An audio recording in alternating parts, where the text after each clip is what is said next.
ஒரு சின்ன கிராமம் இருந்தது.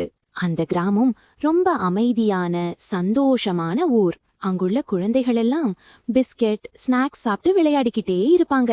ஆனா சில குழந்தைகள் சாப்பிட்ட பிஸ்கெட்டை கீழே போட்டுட்டு போயிடுவாங்க. சில வீடுகளில் சாப்பாடு வீணா போயிட்டே இருந்தது. அந்த ஊர்ல ஒரு கதை இருந்தது. பிஸ்கெட் பேய். யார் யார் சாப்பாட்ட வீணாக்குறாங்களோ அவங்க வீட்டுக்கு தான் அந்த பிஸ்கெட் பேய் வருமாம். ஒரு நாள் ராத்திரி அந்த பிஸ்கெட் பேய் மெதுவா வந்தது. அது பயமா இல்ல, கியூட்டா மின்னும் மாதிரி இருந்தது.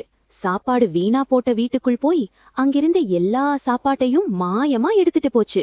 மறுநாள் காலை, அம்மா சாப்பாடு இல்லையே, பிஸ்கெட் எல்லாம் எங்க போச்சுன்னு குழந்தைகள் அழுதாங்க.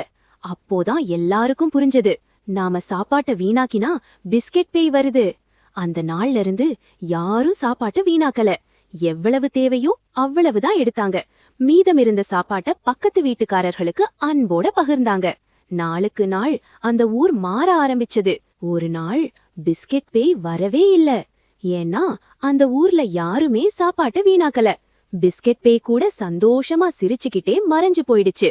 அந்த நாள் முதல் அந்த கிராமம் சாப்பாடு வீணாக்காத ஊர்னு பெயர் வாங்கிச்சு.